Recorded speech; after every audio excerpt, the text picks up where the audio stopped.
Bien, hola, mi nombre es Paul Remy y los invito a participar en esta sesión de manejo estratégico de crisis. Esto del COVID empezó como una cosa lejana en el cual un crucero estaba pasando de paseo a cuarentena. Después de unas semanas nos informamos un poco más de una ciudad importante en China como un epicentro del COVID-19 y pocas semanas después el tema estaba en nuestras casas, en nuestros colegios, nuestros trabajos, nuestras comunidades y espacios públicos. Y de hecho las pandemias no son nuevas en el mundo, tampoco lo son las crisis, pero las crisis tienen entre ellas más semejanzas que diferencias. Y entendiendo estos patrones comunes en las crisis, seremos más competentes o con mayor capacidad para enfrentarlas, de modo que ese va a ser exactamente el contenido de esa sesión. ¿Cuáles son esos factores y patrones comunes en las crisis? Y segundo, ¿cómo se manejan? Todas las crisis, Costa Concordia, Volkswagen, Boeing, la Juve, el Código Da Vinci o BP en el Golfo de México, tienen factores comunes claramente marcados. En todos ellos, todas las alarmas se activan inmediatamente y a la vez. Y todas son alarmas rojas, número uno. Número dos, hay una absoluta tensión, sea en el equipo de campo, sea en el equipo corporativo, sea en la matriz. O sea, esto es un tema que pone muchísima atención en los equipos. La información nos llega incompleta, confusa, desordenada, arbitrariamente repartida y hay muchas veces dramas humanos envuelven el contexto de la crisis y eso demanda más respuestas humanas que respuestas simplemente jurídicas o de ingeniería. La prensa y los medios de comunicación vienen sin ninguna invitación y las redes sociales cargan, juzgan y etiquetan el problema de una manera muchas veces subjetiva o hasta arbitraria o sin contexto. El tiempo corre en contra, no hay botón de pausa, no hay rewind, no hay VAR que permita entender el problema más claramente. Y ojo, las crisis exponen siempre a terribles dilemas. Y el dilema es capitán del submarino de determinar a quién sacrifica y a quién salva en un ataque con carga de profundidad y puede sacrificar 10 tripulantes confinándolos a un compartimento que debe ser cerrado para compartimentalizar la nave e evitar expansión de la inundación y salvar 90 tripulantes. O el terrible drama de los triajes en los hospitales, en el cual tengo un paciente de 85 años con COVID, lo mismo una enfermera joven, muy trabajadora, y lo mismo un padre de familia con 2 niños menores. Y hay un solo respirador. De modo que el drama de elegir qué se protege y qué se sacrifica es consustancial a las crisis. Y esto lo menciona ya The Economist, ¿no? En este sombrío cálculo que se protege la economía o se protege la salud. En las crisis, el desenlace y cómo acaba esto es incierto. Y Napoleón decía, hay batalla a 10 de la mañana, esto acaba a las 5 de la tarde, y acabas con una medalla y una condecoración o con un cañonazo en el pecho. De modo que ese factor aleatorio de no saber el desenlace es determinante. Las lealtades se compiten y entran en pugna. Y ahí los que son pro una posición, anti otra y viceversa. En un momento determinado, en la Wehrmacht alemana prestaba juramento no a la bandera, como hacen todos los países, sino a la de Führer, a Hitler. De modo que en el búnker de Berlín la decisión de hacerle caso a Hitler o no hacerle caso dependía de esta lealtad que estaba en pugna. Y lo importante que es el valor de la anticipación, de haber sabido que veníamos COVID este año, de haberlo sabido 12 meses antes, 2 años antes, teníamos tenido mucho más capacidad de contención, mucho más capacidad de prevención, inclusive quizás una vacuna ya implementada.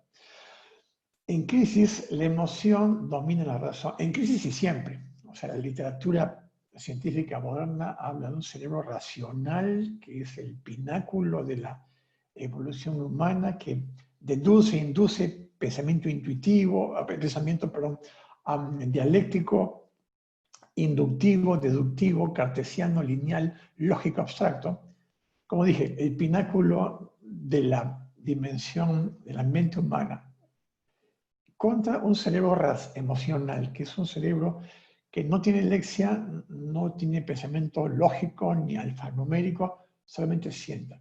Es un megaprocesador que domina al cerebro racional y le impone decisiones sin que el racional se dé cuenta. Entonces, el pensamiento intuitivo, la biología en la compra, el disparo de compra impulsivo, la irrazonabilidad predecible. Premio Nobel de Economía, Daniel Kahneman, pensar despacio, pensar rápido, que es exactamente el cerebro emocional y racional. De modo que la audiencia pública, la opinión pública o los mismos equipos de crisis están imbuidos y adheridos por un pensamiento básicamente emocional, aunque nos creamos muy racionales.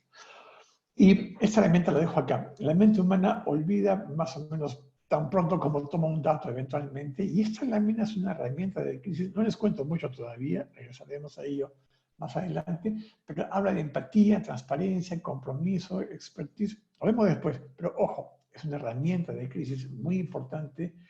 Regresaremos a ella y no la pierdan de vista. Es quizás la herramienta más importante del manejo de crisis. Y dos aspectos más. En crisis hay una especie de no coherencia entre el impacto y el control. O sea, mientras el impacto de una crisis más se eleva, la capacidad de controlarla como que va bajando. O sea, una jarra de agua apaga un pequeño incendio en una papelera, pero si se pone muy complicado el fuego, la jarra no sirve para nada. Un dolor de cabeza incipiente se controla con 2 panadoles tempranos. Si no había panadol, estoy en modo migraña, me tomo 10 panadoles y el efecto es 0. Si un conflicto, una controversia, una diferencia con la pareja, con el jefe, una disculpa temprana es eficaz, una disculpa tardía no es eficaz. De modo que las soluciones, los panadoles o las disculpas o los espacios de contacto tempranos funcionan si son tempranos. Y aunque sean buenos, deja de funcionar a medida que se incrementa el nivel de la crisis. Y esto quiere decir que hay una especie como de curva natural de las crisis. Claro, vienen de a poco, levantan y se van, pueden ser una meseta, pueden ser un pico muy elevado, una W. Pero lo curioso es que lo que hagamos temprano funciona. Y la curva de eficacia de una crisis es curiosamente inversa a la curva de impacto. En otras palabras, el momento inicial, embrionario de la crisis, con muy poco esfuerzo podemos controlarlo. Pero según se incrementa el nivel de la crisis, ese esfuerzo, por más bueno que sea, se va minimizando. En el peor momento de la crisis es cuando menos podemos hacer. Y cuando la crisis va remitiendo y bajando de intensidad, las acciones de control van elevando capacidad. Un Godzilla que está todavía embrionario en el huevo, con un martillo que vale $15, lo podemos destruir. Pero si Godzilla sale del huevo, el martillo es absolutamente inútil y tenemos que llamar a la fuerza pública y demás. Un pariente, un tío, algo que está cerca, digamos, ¿no? Un caso que hemos conocido, con un problema oncológico, ¿no? El médico dice, este medicamento es de última generación, aplicado al paciente, tiene una eficacia del 90%, pero hemos llegado tarde. O sea, aplicado temprano funcionaba al 90%. Estamos en el pináculo de la crisis, el tío no metaboliza bien, no respira bien, no oxigena, no tiene plaquetas, no tiene defensas, está cianótico. Le damos este medicamento carísimo de última generación oncológico, o le damos un panadol y es lo mismo. La eficacia va a ser 0. Saquemos al tío de la crisis y cuando esté en mejor condición de salud, aplicamos el medicamento oncológico. El médico oncólogo saca las manos en esta cúspide, saca las manos del paciente y llama al clínico y dice, pónmelo en modo operativo al tío. Que metabolice bien, que respire, que tenga capacidad de absorción, que mejore plaquetas, como quiera llamarse. De modo que el manejo de ese pináculo en realidad es el manejo de la crisis y es la contención del daño. Crisis no es un tema de solución del problema, es un tema de contención del daño, es el damage control que dicen en Estados Unidos. La solución viene después, cuando el tío está en mejor condición y recién le puedes tratar el tema oncológico con el medicamento de última generación. Pero en crisis la tarea es reducir el impacto del daño en aras de buscar una solución posterior. De modo que una caída libre en vuelo, la tarea del piloto es estabilizar el vuelo, por lo menos a un modo mínimo de plano sostenido, y su solución es ver cómo conseguir un aeropuerto alternativo cercano y poder aterrizar en una buena condición. Y lo interesante es que perfectamente graficado el tema de los aplanar las curvas, digamos, ¿no? Tempranamente se pueden conseguir. Si aplanas la curva tardíamente, es exactamente como cerrar el compartimiento de la nave espacial con el alien adentro. O sea, como las películas que hemos visto varias veces. Y eso va en línea con esta maravillosa regla, digamos, ¿no? Del 40-70, ¿no? Colin Powell, general exitoso de la guerra en el Medio Oriente, indicaba, tú decides a partir de que tengas el 40% de información. No debajo de 40, pero encima de 40 o con 40, decides porque con lo que sabes ya te sirve más o menos y aprovechas la ola de lo temprano. Si te haces de 40, 50 y 60, digamos, si el tiempo no corre en contra, espera 70, pero después de 70 no postergues la decisión, porque el nivel de valor añadido marginal de ese 30 de información adicional no hace mucha diferencia y estás postergando la decisión y el efecto tiempo va a amenazar la eficacia de esta. Es una regla muy, muy potente. Y ojo, tú puedes pasar de una gripe doméstica, vamos a llamar así, a ponerte muy, muy mal y después al día siguiente estás mejor y te mejores. Ese punto de inflexión en el cual te cuidas, te quedas en casa, te tomas bastantes líquidos, te arropas bien, no te expones, es un punto que determina que la crisis se remita y vaya hacia una declinación. Pero si ese pináculo en el cual estás muy mal, fuiste a la calle, fuiste de paseo, te expusiste, te entró el viento, digamos, no, pasas de gripe a pulmonía. Y los medicamentos para la gripe son antihistamínicos y los medicamentos para la gripe no van a servir cuando te vayas a modo pulmonía, porque ahí se quieren antibióticos. Y el nivel de impacto en la salud, el nivel de capacidad de controlar, el nivel de riesgo al cual te expones es tremendamente mayor. De modo que en tu peor día de gripe, tu tarea principal es no pasar al siguiente nivel. Es exactamente lo que grafica esta idea, no pasar de una gripe a una pulmonía. Y ojo, en el punto rojo intermedio, estás en el pináculo de la gripe, estás tarde para la gripe, no puedes hacer nada más que encerrarte, abrigarte y esperar un par de días. Estás tarde para la gripe, pero estás temprano para la pulmonía. O sea, estás en una buena posición de evitar el paso superior, el siguiente nivel. Y es un caso no muy cómodo, pero el presidente Clinton tenía un problema mediático y familiar cuando descubre ciertos romances con una becaria. Y en el punto que lo descubren, no tenía mucho más que hacer que quizás, no sé si reconocer o pedir disculpas y arreglarse en su casa y contener la crisis familiar y mediática con la cual estaba enfrentando. Pero en ese punto él decide señalar, no he hecho nada, es un invento de los opositores políticos y no tengo ningún tipo de contacto, ni romance, nada por el estilo con la becaria. Y claro, políticamente eso va al Senado, el presidente debe jurar, y si tú juras en vano, tú haces una aclaración habiendo jurado bajo juramento ante un Senado, una autoridad en Estados Unidos, es perjurio y pierdes el puesto. De modo que una crisis familiar y mediática pasa a ser una crisis política. Entonces, estaba tarde para el tema familiar y mediático, pero estaba temprano para la crisis política. De modo que uno puede visualizar que la tarea es no pasar al siguiente nivel. Y tenemos visualmente como un tema actual, como el tema del COVID-19, dispara simultáneamente, en un solo momento, tres diferentes crisis con tres maduraciones distintas. La sanitaria, la económica y no sé cómo se llama, pero una especie de macro desborde social o una anarquía, o como quiera llamarse. Y si tienes la capacidad de anticiparte a las tres desde el primer momento, tu tu capacidad de maniobra por el tema sistémico que mencioné va a ser más eficaz.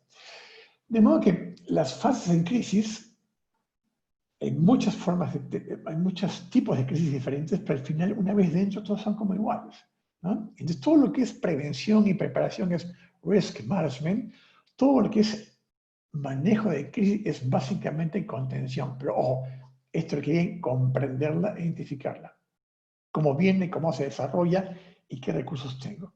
Y en la post-crisis es la zona de solución, de aprendizaje y de recuperación. Y otro elemento más común a las crisis. Curiosamente, más mata el manejo de una crisis que la crisis en sí. En otras palabras, si uno ve los 50 casos de crisis o más, es una publicación que hice hace un par de años, uno puede colocar los 50 casos de crisis en una especie de matriz. Y ¿sabes qué? Aquí está el BP, aquí está Shell, aquí está Johnson & Johnson, aquí está el rey Juan Carlos. Y pongo a la izquierda las compañías que fueron culpables de la crisis por la cual pasaron. O sea, BP, Petróleo en el Mar del Golfo de México, un desastre de procedimientos de ingeniería que no estaban adaptados para controlar un evento. El Costa Concordia, que se escapó el capitán Schettino antes que nadie. United Airlines, que botó a golpes al pasajero, o Cadbury con salmonella en el chocolate, o Shell con reservas infladas, o Volkswagen con emisiones ilegales trucadas. Esos son los culpables. O sea, van al cielo y San Pedro le dice, tú tuviste culpa en esta crisis, no hay discusión. Pero ojo, a la derecha hay compañías que no tuvieron culpa en la crisis. Ahora, Arthur Andersen, que fue auditor de Enron, la corte finalmente dijo que Arthur Andersen nunca tuvo responsabilidad. Y Gloria, con el tema de pura vida, cumplía con todas las especificaciones técnicas de composición de la leche, las field milks, de etiquetado y demás. McDonald's, difamación, o Johnson & Johnson, que le adulteraron el medicamento y la reemplazaron por cianuro. De modo que están los culpables a la izquierda y los inocentes a la derecha. Pero ojo, hay una línea más. Muchos culpables lo manejaron mal, y obvio, fueron a la hoguera por doble credencial, ¿no? Culpable y encima el manejo es malo. Pero muchos culpables se salvaron. Salieron, claro, golpeados, arañados, un poco con la camisa rota, pero salieron bien librados. Y muchos inocentes lo manejaron bien, abajo a la derecha, y muchos inocentes lo manejaron mal. Lo que quiero decir es que lo que determina el desenlace final de una crisis, cómo acabas, no es que tengas culpa o no, o el calibre de la crisis, depende de cómo lo manejaste. Y eso quiere decir que no tienes por qué resignarte a la extinción si tuviste la culpa, ni tampoco confiar que no te va a pasar nada si es que en realidad no tuviste responsabilidad. Como Juan, la verdad no será libre, dice San Juan, pero en fin, tienes que provocarla. Entonces, estos patrones de crisis, que en realidad pueden ser muy distintas a las crisis, pero una vez dentro son todas iguales. Y estos patrones que mencionamos son, a mi modo de ver, universales. Entonces, ¿cómo se manejan? Y cómo se manejan tiene que ver cuáles son las herramientas que debes desplegar. O sea, accidentes fatales, fallas de producto, cortes de servicio, desastres ecológicos, fallas de producto, caídas financieras, conflictos sociales. Todo el combo, todo el menú, eventualmente, de crisis, ¿no? Y uno descubre que es posible, digamos, ¿no? O sea, de hecho, un procedimiento lo que hace es que cuando el tema aparece, no se pongan como unos locos a correr como pollitos en fuga. Tenemos un procedimiento que diga, hay un botón rojo, se llama comité de crisis, y cuando se activa, sabemos lo que tenemos que hacer. Y lo primero es juntarse físicamente, bueno, virtualmente hoy en día, porque cuando te juntas, primero que nadie se manda por su cuenta. Y no declarar relaciones públicas por un lado, no declarar recursos humanos por el otro, la prensa, y por otro declarar legal. Y segundo, nadie declara por su cuenta, eso primero. Lo segundo es juntas información. La información viene dispersa, desordenada. Cada uno tiene una porción de la información en su monitor o en la información que accede. Si juntas información, tienes una buena fotografía. No al 100%, como decía, con 40 o un poco más por ciento es suficiente. Tercero, ese equipo de decisión va a ser el que va a contribuir a plantear las opciones que finalmente el comité de crisis, es un comité de gerencia en modo crisis, decidirá el jefe, quizás no por consenso, sino por intuición, básicamente, y la ejecución de la estrategia cae en manos del comité de crisis. No se imaginan la cantidad de veces que hay una crisis y están todos en su oficina con el tema de que hay que, y no hay responsables, y cada cual viendo que el problema en realidad es más de otra área que un área propia. De modo que lo que tenemos como business as usual a la izquierda, que este formato de compañías con jerarquías, estructuras, procesos, ISOs, protocolos, auditorías, comité de gerencia, interfaces con consultores, funciona perfecto para que el negocio se conduzca ordenada y diligentemente al objetivo planteado, integrando presupuestos, recursos, indicadores y demás. Y el procedimiento tiene una enorme importancia. En crisis, este mundo va, este formato colapsa por completo. Entonces tenemos 5 heridos en una zona remota. Tengo que abrir un helicóptero de una compañía que me cobra $10.000 cada 2 horas de recorrido. Y le digo a tesorería, entrégame $10.000 a mi cuenta bancaria, lo giro directamente a la cuenta de la línea del helicóptero y sacan a los heridos en media hora y los tenemos en la ciudad en las próximas 6 horas. Y tesorería me dice, haz tu requerimiento, son 3 firmas y trae 3 presupuestos, si no, no sale. Él está privilegiando el procedimiento. Y si dice, mira, entiéndeme, tenemos una crisis, hay gente que puede morir, el tesoro va a decir, ¿sabes qué? Te lo giro y después regularizamos.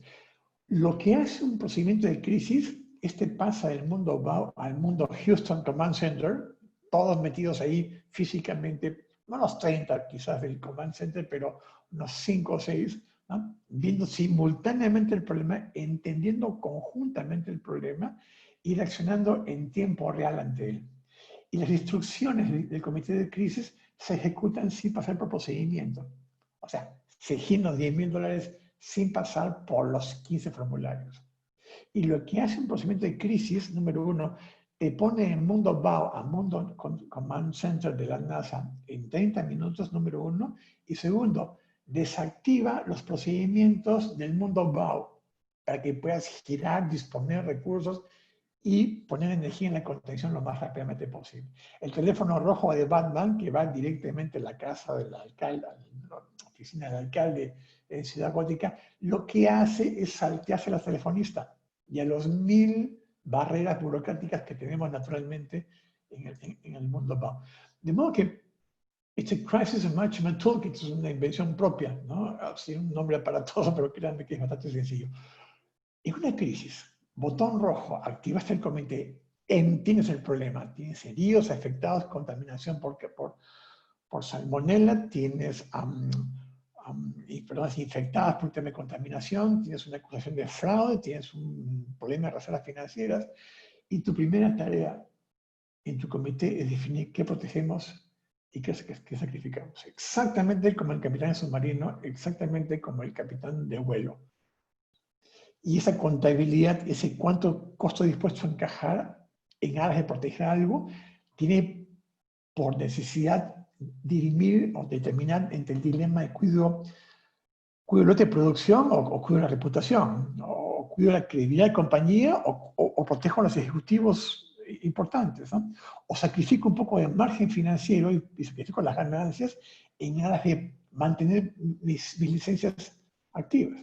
O sea, esta discusión es extremadamente importante, toma 5 minutos decir sobre ella, y el equipo de crisis va a contribuir a pensar sobre ella, pero quien tiene el plumón y marca cuánto impacto está dispuesto a asumir o a conceder es el jefe del comité de crisis, que es básicamente el gerente general o el CEO, quizás con una interfase con el directorio. Uno puede personalizar esta lista de objetivos, que es una compañía que tiene tales perfiles, digamos, a tales audiencias, puede colocarlos ahí en reemplazos de los que tengo acá o de otros. Tu segunda lámina del toolkit es más compleja en apariencia. Al final de una crisis vas a tener que aceptar o rechazar la acusación. O sea, si el gerente se fue con la plata del banco o tenías un problema de contaminación o el avión tuvo un accidente por una falla de mantenimiento, o sea, puedes optar entre una zona que sabes que, mira, Dios, reconocemos el problema. ¿no? Ha sido una negligencia, ha sido un olvido. Puedes reconocer y puedes minimizarlo. Sí, sí, se voltó el camión haciendo un colegio. Están los 10 chicos afectados en la mejor clínica de la zona y 8 salen mañana. Y los otros 2, digamos, tienen un pronóstico. O sea, reconoces y minimizas, o reconoces y limitas o individualizas, ¿no? Y puedes lamentar y pedir disculpas y reprocharte y puedes mostrar indignación y puedes retirar el producto o prometer una reforma y aclararlo. O sea, puedes combinar, es como un menú esta lámina. No hay que hacer toda la letanía, digamos, de los 15 puntos por columna. O puedes rechazar la imputación. No somos responsables, no tenemos ninguna responsabilidad. Nos oponemos a la investigación, la imputación es débil porque viene por un tema tendencioso. Y puedo jugar inclusive a combinar elementos, ¿no? Somos una operación importante en una zona muy remota, hay un accidente, no es mi responsabilidad, pero los heridos los protejo, o sea, protejo a los afectados. Y uno puede hacer una especie como de selección de componentes porque finalmente vas a llevar estos contenidos a una estrategia de crisis que tienes que mostrarla visualmente en una sola página. La magia de una contención de crisis está en cómo coloco mucha energía en pocos elementos bajo un formato de consigna y frentes de acción. Quizás 3 o 4, no más que esos. Y esto vamos a ver en un par de demos eventualmente. Y esto lo puedes bajar después a equipos de ejecución más. Pero la coherencia vertical en el sentido que cada frente hace clic con la consigna y cada frente hace clic entre ellos, da mucho sentido de orientación y muy unívoco el sentido de la acción. Y la comunicación en realidad es el flanco, es el mundo visible de la acción. Y tienes que visualizar qué percepción deseada deseo obtener, cómo quisiera que sea el titular al día siguiente.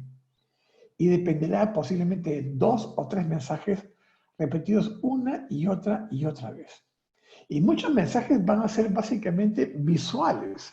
Una cosa que hay un accidente en una zona remota y se aparezca, digamos, una imagen simplemente del quinto encargado jerárquico manejando el tema en el sitio, o que se aparezca el presidente de la compañía o el CEO físicamente en campo, sin que diga nada. El hecho que apareció ahí, la gente dice, ajá, está el alfa o la alfa en el punto de importancia, es el que da la decisión. El tema es importante. De modo que la percepción deseada se construye con mensajes, sea de acción o de comunicado, pero finalmente son 2 o 3 mensajes repetidos una y otra vez. Y lo importante es la coherencia, el alineamiento, y ojo, se trasladan en comunicados, en entrevistas, en la página web, en Instagram. Los canales son formatos que deben adecuarse a los mismos contenidos de mensajes. Y tu entrevista, que dura en televisión 1 minuto o dura posiblemente 1 hora, tu objetivo no es responder preguntas, es transmitir mensajes. De modo que la acumulación de energía es lo que produce esta coherencia vertical. Y veamos un caso puntual. Este es Shell, año 2002, compañía enorme, las 5 grandes en el negocio de energía a nivel global. Y aparece un ejecutivo de muy alta jerarquía, Walter a la izquierda, y diciendo, esta compañía está inflando reservas de gas y petróleo hace varios años, estamos por 20%. Los stocks de gas y petróleo es el número más importante que tiene una compañía de petróleo porque es la garantía, digamos, del cumplimiento de contratos de entrega número 1 y la garantía del colchón que tiene para manejar eventos, digamos, de fluctuación de provisión y sostiene el costo, el valor de la acción. Y esta persona sale públicamente a decir que está pasando, hay un fraude a bordo, está insistiendo en que el tema se limpie, no le hacen caso, y el presidente de la compañía, que es Sir Philip Watts, ha puesto un manto de silencio y le ha obligado a que se caiga. El anuncio sale en prensa en el día 1, en el día 1 y 3 horas la acción cayó 1/3 y eso fue una tortura. Los proveedores cortan el crédito, los bancos elevan la tasa de interés, los clientes se van o no te pagan, se te van los empleados, el regulador saca un cuchillo gigante para cortar tu cuello y tienes minutos para decidir y 200 llamadas de casas de inversión. Y lo que hace la compañía, básicamente el directorio es, vamos a visualizar, aquí esto, vamos a encajar un costo inevitablemente medio en la reputación, o sea, no salimos con un impacto leve en la reputación de ninguna manera, estamos dispuestos a coger un golpe medio en la reputación. Esperemos que no sea alto. Protegeremos cuota del mercado, protegeremos lote de producción, perderemos plata, mantendremos vivos los permisos y las concesiones y los empleados y sacrificaremos el clima laboral, activos propios, venderemos cosas y, por cierto, cero inversiones y, por cierto, los ejecutivos vinculados a la alta gerencia de esta compañía, no sé si son artífices del problema o lo han hecho por omisión o acción, pero no creo que sean artífices de la solución con ese pecado, digamos, a bordo. De modo que salen por la ventana. Y lo que hace la compañía es básicamente reconocer el problema, pide disculpas, se reprocha, despide a toda la capa gerencial y dice, la corte dirá que son culpables o inocentes, pero el punto es que se van. Y la compañía se reforma. Y traslada estos elementos a un plan de contención que es básicamente la columna izquierda. Vamos a reconocer, vamos a hacer un sacrificio máximo y nos reformamos. Entonces, en el flanco de dirección, toda la gerencia premium afuera. De la nueva gerencia, sin compromiso, sin mochila y sin sesgo. Segundo, legal anuncia una total cooperación con la investigación y anuncia que pagará la multa que le ponga la autoridad financiera correspondiente sin chistar y sin discutir el monto. Y en el flanco de sostenibilidad se suspende la agua, es un procedimiento para evitar colapsos terribles. Este negocio no para. Y sacaremos petróleo a mano, pero cumpliremos contratos, así trabajaremos 200 horas por semana. Y ojo, nos reformamos a nivel genético. Gobierno corporativo, control cruzado, auditores con plazos determinados y no está con tiempos muy extendidos con los auditores. Y tuvieron suerte porque el dividendo vino tremendamente incrementado porque coincidentemente el precio del petróleo subió muy por encima de lo que tenía muchos años antes. De modo que el mensaje finalmente es que soy un villano arrepentido. O sea, no es que lo diga, sino que la combinación de mensajes construye esta visualización, esta percepción. Y ojo, sobreviviremos y dispuestos a recuperarnos. Y fíjense cómo la comunicación son los mismos componentes de acción repartidos en un formato distinto. O sea, seremos consecuentes. La gerencia afuera, la multa la pagaremos íntegra como penitencia y cooperamos con autoridades. El negocio no para, ¿no? El tema sostenibilidad financiera operativa, ¿no? Y por Dios que nos reformamos a nivel molecular si es necesario, ¿no? Porque esto nunca más va a pasar. Y la compañía, digamos, que se enfrentaba a una especie de muerte por flujo de caja, una muerte muy dolorosa, al final enderezó y recuperó su vigencia. Cuando Tylenol, año 85, con su producto emblemático, representaba casi el 20% de las ventas de Johnson & Johnson, sufre un problema porque en la ciudad de Chicago aparecen 5 personas muertas, todas envenenadas por cianuro en el plazo de 2 días. La policía investiga, no era una familia, ni una secta, ni trabajaba en una zona peligrosa. El único elemento común, el único patrón común es que habían consumido Tylenol horas antes. La policía sigue investigando y descubre que un psicópata asesino había abierto los pomos en las tiendas. Esto se vende sin receta médica, over the counter se dice, sin recomendación médica, en grifos, en supermercados, en la calle, en bodegas, sin ningún problema. Y un psicópata asesino había, como digo, abierto las cápsulas en las tiendas, sacado el contenido de las cápsulas reemplazado por cianuro, puesto la cápsula y colocado en el anaquel. Comité de crisis de Johnson & Johnson, y la primera respuesta anímica es: no es culpa nuestra, y una de las noticias lo puso por ahí. Y el presidente de la compañía Dice, no es culpa nuestra, pero nos han usado. Y no sé si hay un poco más o 1000 pounds más contaminados, adulterados o envenenados, de modo que hay que hacer un recall inmediato. Un reward, jefe, la palabra recall no existía en ese tiempo. Si un recall, vamos a sacar todos los productos de las tiendas y una campaña masiva de no consumas Tylenol. Porque esta compañía tiene un credo, que es la misión de la compañía, y la primera responsabilidad en esta compañía es proteger a los pacientes. Y no es culpa nuestra, pero nos han usado. De modo que hacemos el recall, pero ahí perdemos el año, perdemos el dividendo, perdemos el bono. ¿No? Y el jefe dice, privilegiaré salud de personas y sacrificaré utilidades. Y por supuesto se requiere un poderoso backup por parte del directorio. Y lo que dice además es, posiblemente a las 5 de la tarde me lleva un oficio en la FDA, la Autoridad Sanitaria de Medicamentos y Drogas Americana, y me ordena el recall por el calibre del problema. Si yo me adelanto y hago un recall voluntario, antes que me llegue el oficio, la gente me concederá el crédito reputacional, que estoy dispuesto a sacrificar utilidades y márgenes en aras de la población. Si anuncio el recall a las 5:10 de la tarde, 5 minutos después de recibir el oficio de la FDA, estoy cumpliendo un memo, un mandato regulatorio, y el crédito va a ser cero. Esto fue en días, en realidad, más que en horas. Johnson se adelantó, y esa es todavía la compañía número 1 en Estados Unidos en credibilidad por parte de pacientes. Esto ha venido como de padres a hijos, ¿no? Pero concretamente, lo que hizo Johnson Johnson fue calcular y decir, sacrificaremos cuota en el mercado, lote de producción y margen financiero.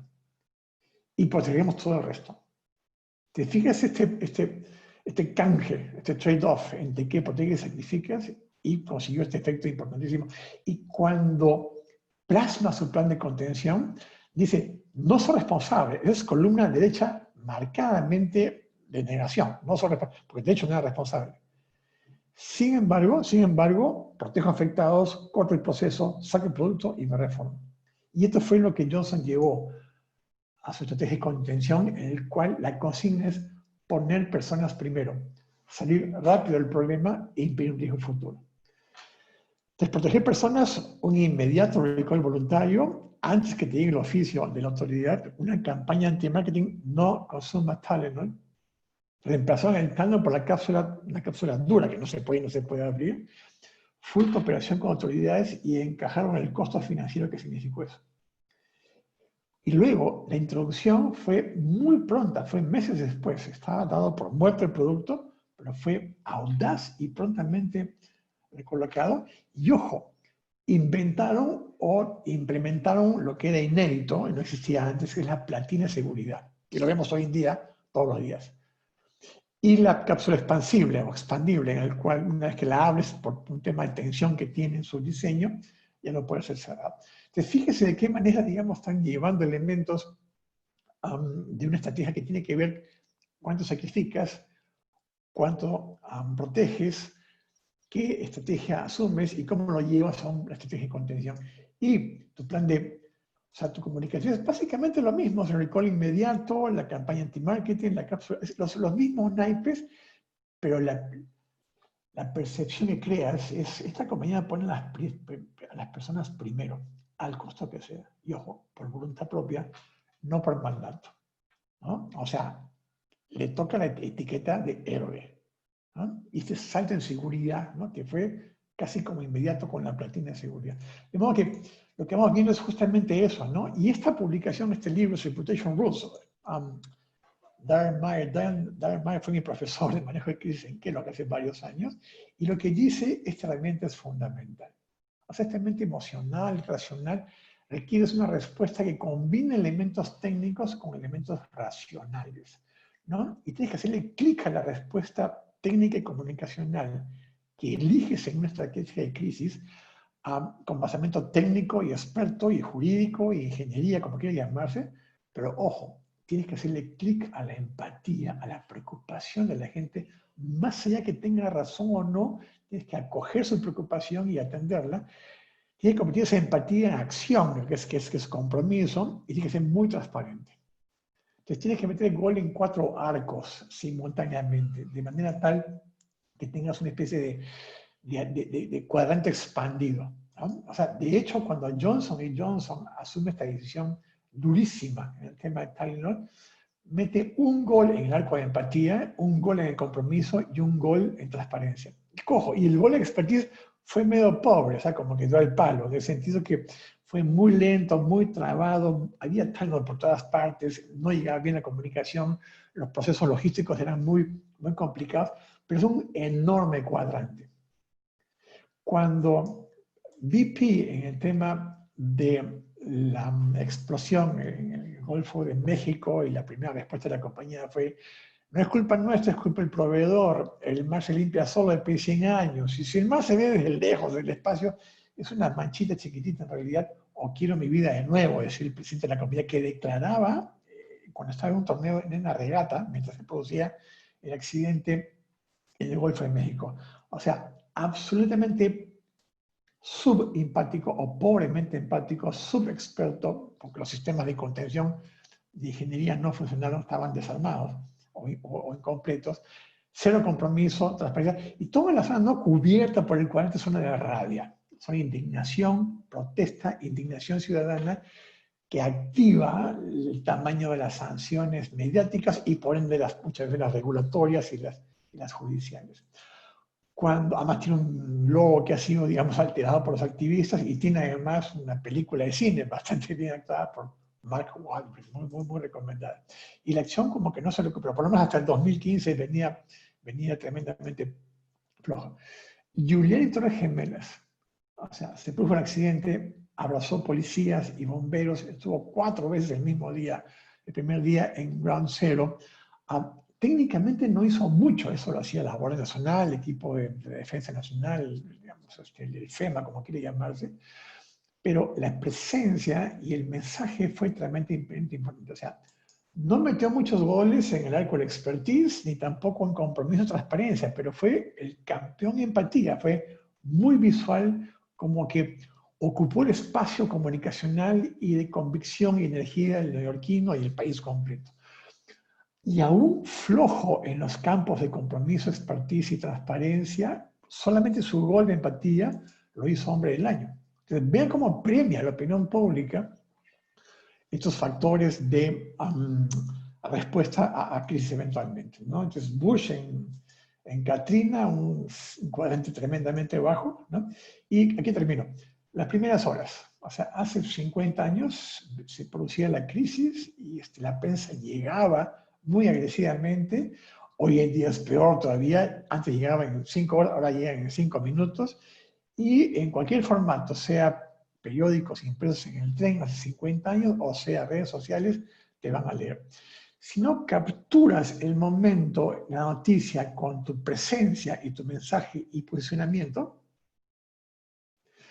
ese vacío va a ser llenado por el rumor, por la competencia o por la especulación. Quiero decir, si convocas al día siguiente, cuando ya pasó la ventana en que tu rostro tuvo que ser visible, o el mensaje tuvo que ser visible, y convocas para el día siguiente o días después, tu convocatoria va a ser cero. De modo que hay que capturar el momento de las láminas anteriores. Y eso quiere decir que es como la comida del domingo, digamos, ¿no? Tienes que lavarla rápido. Esta camisa que se mancha con una salsa ahí, ¿no? Y el consejo de la mamá o de la suegra es: si no lo lavas rápido, mañana, aunque traigas el mejor detergente, no va a salir. De repente ahora con un poquito de detergente y una cepilla de dientes creo que sale bastante mejor. Termino. Un buen ejemplo, Southwest. Una compañía tremendamente exitosa en el mercado norteamericano, el sur, oeste. Todos los rendimientos de trato a los pacientes, eficiencia, la triple corona, como quiera llamarse, todos los puntos ganados, y sufre un accidente muy dramático. El avión patina en un aeropuerto pequeño cerca de Chicago, en Midway, y sale el perímetro fuera de control. Hay 8 pasajeros muy golpeados y un niño fallece. Joshua fallece, iba con sus padres en el auto de la familia al colegio, con su lonchera de oso panda, digamos, de Teddy Bear o de Hello Kitty. Este elemento del niño puso a Estados Unidos de luto, creo que más, inclusive más de lo que podía ser una caída masiva. porque el factor de Dios, o sea, el niño va con sus padres al colegio y le pasa un avión por encima, eso es casi difícil de pensar. Y el presidente de la compañía la pescó al tiro, como se dice, y dijo, esto no es un problema de un fallecido, es un problema que es mucho más que un accidente completo aeronáutico con 200 fallecidos. En Dallas dio una declaración donde se encontraba muy puntual sobre el accidente y se fue al sitio del accidente a Chicago y su primera presencia fue a ver a la familia de Joshua. Eso es bien complicado, es bien difícil, ¿no? Y transmitió públicamente, constantemente, palabras de pesar, dolor y tristeza por esta tragedia. Acompañó a los heridos y afectados, ¿no? No especuló culpando al piloto, no culpó a la línea aérea, no culpó al aeropuerto ni a la autoridad aeronáutica, como quiera llamarse, no justificó porque la pista era más pequeña, no le echó la culpa al clima, trajo la mejor información técnica e investigación disponible y le puso al servicio de la autoridad, no compitió con la autoridad. Y repitió este mensaje constantemente, y así como no exculpaba, tampoco culpaba, quiero decir, muy neutral. Y lo que finalmente hizo, digamos, fue transmitir la madera o el tejido del cual estaba hecha la compañía, que era muy cool y muy humana y muy cordial con la gente, pues ahora quiero verte, ante una crisis, ¿no? Y este control emocional fue determinante. O sea, fue un supercuadrante. Un supercuadrante. Y ojo, un supercuadrante en expertise no es que sepas por qué se cayó el avión el primer día. Es que no especules y traigas la mejor información disponible. Y eso quiere decir que este supercuadrante fue hasta reconocido por la categoría de los medios de comunicación, indicando que había una respuesta muy coordinada y muy bien construida. Y claro, se cae en un avión y automáticamente la gente deja de viajar en esa línea. Se pone como alérgica, cambia de líneas, o se va en bus o como sea, digamos, y claro, hay un problema con el flujo de caja, hay un problema con los indicadores de liquidez, los proveedores cortan el crédito, el banco te sube un poco la tasa, y eso la acción lo recibe inmediatamente. Y el accidente se produjo en diciembre del 2005, perdón, y la acción ni siquiera parpadeó. O sea, este manejo casi emocional, o sea, no produjo ninguna erosión en la credibilidad y lealtad de los clientes, inversionistas, de los reguladores, de los proveedores. Es impresionante. La acción, créanme, es hipersensible. Es más, en la foto ampliada de varios años, la acción se quedó sostenida por varios, claro, se cayó en el 2009 por el tema de la caída general financiera norteamericana. Pero véanlo así, ¿no? Y termino con este toolkit en modo coronavirus, ¿no?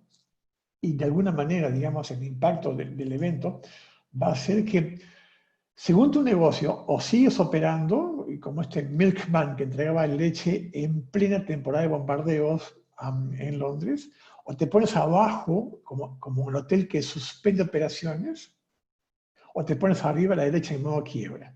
O sea, esta decisión creo que surge muy rápidamente y hay negocios que perfectamente pueden continuar en modo Milkman o pueden suspender o pueden entrar en bancarrota porque en realidad les corresponde, ¿no?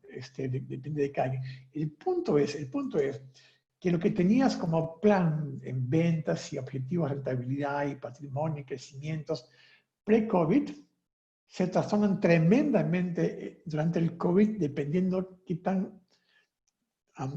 cuál sea la magnitud del impacto económico y su duración.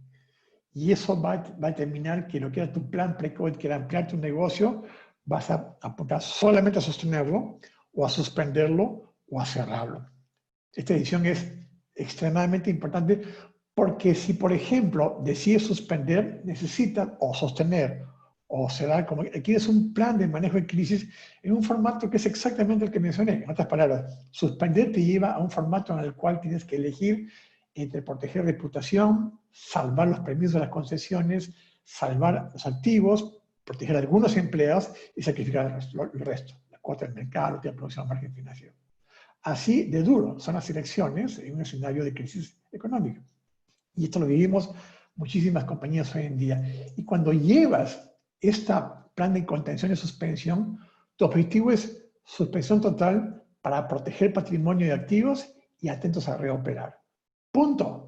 Y esto lo bajas en tu flanco de producción y ventas, en tu flanco de financiero, tu flanco de personal. Producción y ventas para total, proteges equipos, cancelas entregas, cortas proveedores, presupuesto al mínimo, negocios con acreedores, atentos a salvavidas por parte del gobierno, mecanismos de financiación pública, cómo desvinculas al temporal, cómo te quedas con el equipo mínimo, cómo recortas sueldos eventualmente y cómo te pones en plan vigía, visualizando cómo entra el mercado nuevamente, en qué condiciones, en qué tiempos, cómo se funciona la competencia, cómo funcionan los consumidores, si me adapto, me vendo, me asocio, como sea. Pero nuevamente, el formato termina siendo tremendamente útil. Y ojo, cualquiera sea el formato de decisión, es fundamental que mantenga los componentes de expertise, transparencia, empatía y compromiso. Un empleado desvinculado es una cosa bastante triste y dolorosa, y lo que más recuerde quizás a su salida no es el hecho que haya salido de la compañía o le haya pedido su salida, es cómo salió. El manejo, el trato, la comunicación y la empatía y transparencia y compromiso es fundamental, ¿no? Difícil va a ser que una compañía diga 1000 disculpas, desvinculo 200 empleados y la semana siguiente se reparte utilidades. Eso es exactamente lo que produce una incoherencia entre la consigna y los flancos de acción. Entonces termino con esto de acá. Crisis, todo se pone a prueba, las costuras se estiran, los remiendos ceden y las cicatrices se reabren. Prima velocidad sobre precisión, el balance razón y emoción es fundamental. Y ojo, es un tema de contención primero, y la solución viene después. Y se sale extinguido o fortalecido, son las dos opciones. Y es posible prepararse en tiempo de paz, mejor en tiempo de paz prepararse, pero es posible aprender la turbulencia. Es una realidad, digamos, y depende mucho del temple y la madera del cual estamos hechos. Bibliografía recomendada, mis dos modestas publicaciones están a disposición, entran a mi página web, ahí pueden bajarlos, los compran por estos formatos de libros, versiones digitales. Y sí, los primeros 14 días de Winston Churchill en el gabinete de guerra en Londres, ¿no? O la caída de los últimos días de Hitler en el búnker de Berlín, el informante con Al Pacino y Russell Crowe, un tema bien importante de confidencialidad y compañías. Apolo 3 es un manual de crisis. Conoces a Joe Black, ¿no? El señor, digamos, tenía 2 crisis porque estaban tomando la compañía en un takeover agresivo y encima estaba muriendo. Esta película antigua, digamos, de Abandono en el barco es la decisión del capitán de a quién salva, a quién sacrifico. Pero en fin, son temas que a veces nutren la imaginación, que es muy necesaria en temas de crisis. Este es un formato de crisis ya de workshop, ¿no? Lo que le contaba ahora en, no sé, 40 minutos, quizás en una sesión de 3 horas o una mañana con 15 ejemplos y muchas interacciones termina siendo para algunos como curioso. Mis credenciales personales tienen cómo ubicarme y ha sido un gusto y en cualquier momento quedo a disposición para conversar con cualquiera de ustedes. Nuevamente, gracias.